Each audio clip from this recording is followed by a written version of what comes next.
ಅಲ್ಲಿಂದ ಸ್ವಲ್ಪ ಝೂಮ್ ಮಾಡಿ ಅಲ್ಲಿ ದೇವ್ರದ್ದು ಝೂಮ್ ಮಾಡಿ.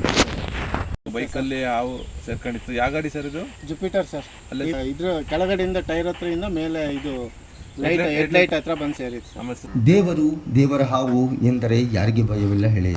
ಅಂತ ದೇವರ ಎದುರಿನಲ್ಲಿ ಹಾವೊಂದು ಕಂಡರೆ ಆ ಮನುಷ್ಯ ಏನು ಮಾಡಬೇಕು? ಶಿವಮೊಗ್ಗ ಜಿಲ್ಲೆ ಗ್ರಾಮಾಂತರ ಭಾಗದ ಹೊಳೆಬೆನವಳ್ಳಿ ಗ್ರಾಮದ ದುರ್ಗಪ್ಪನವರಿಗೆ ಈ ಅನುಭವ ಆಗಿದೆ. ಎಲ್ಲಿತ್ತದು ಹಾವು? ಮೊದಲೇಲಿತ್ತು? ಮೊದಲು ಅಲ್ಲಿ ಮಣ್ಣ ಗುಡ್ಡಲ್ಲಿ. ಸರಿ, ಬೈಕ್ ಇಲ್ಲೇ ನಿಲ್ಸಿದ್ರಾ? ಹಿಂಗೆ ಬಂದು ಒಳಗೆ ಸರ್ ಹಂಗಾಸ್ ಬಂದು ಹಂಗೆ ಒಳಗೆ ಸೇರ್ಕೊಂತ. ಬೆನವಳ್ಳಿ ಗ್ರಾಮದ ದುರ್ಗಪ್ಪನವರು ತಮ್ಮ ತೋಟದಲ್ಲಿ ಜೆಸಿಬಿಯಿಂದ ಕೆಲಸ ಮಾಡಿಸುವಾಗ ನಾಗರಹಾವೊಂದು ಪ್ರತ್ಯಕ್ಷವಾಗಿದೆ.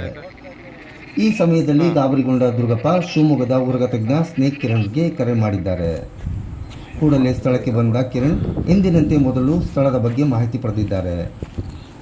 ತೋಟದೊಳಗೆ ದೇವಸ್ಥಾನವಿರುವುದನ್ನು ಗಮನಿಸಿದ ಕಿರಣ್ ಸೂಕ್ಷ್ಮವಾಗಿ ಹಾವನ್ನು ಹಿಡಿಯುವಲ್ಲಿ ಮುಂದಾಗಿದ್ದಾರೆ.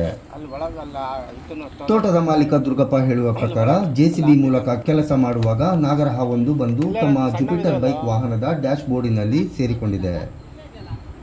ಸ್ಥಳಕ್ಕೆ ಬಂದಿದ್ದ ಉರಗ ತಜ್ಞ ಕಿರಣ್ ಗಂಟೆಗಳ ಕಾಲ ಶ್ರಮವಹಿಸಿ ಸುಮಾರು 5 ಅಡಿ ಉದ್ದದ ನಾಗರಹಾವನ್ನು ರಕ್ಷಿಸಿದ್ದಾರೆ.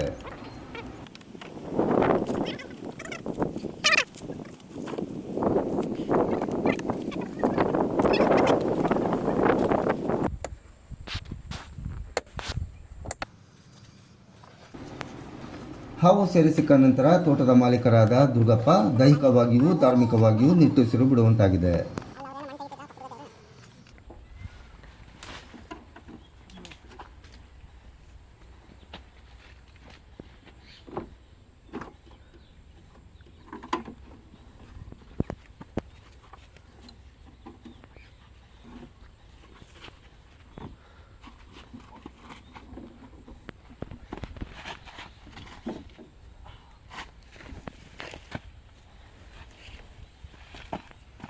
ಬಾಯಿ ನೋಡ್ರಿ ಹೆಂಗೆ ತೆಗಿತಿದೆ.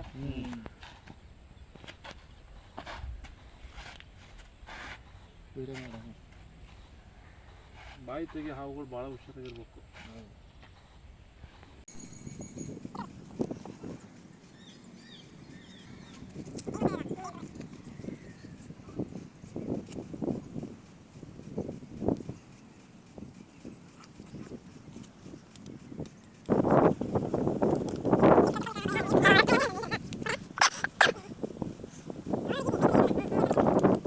ಸಮಾಧಾನ ಆಯ್ತಾ? ಒಳ್ಳೆ ಮಾಡಲಿ. Thank you.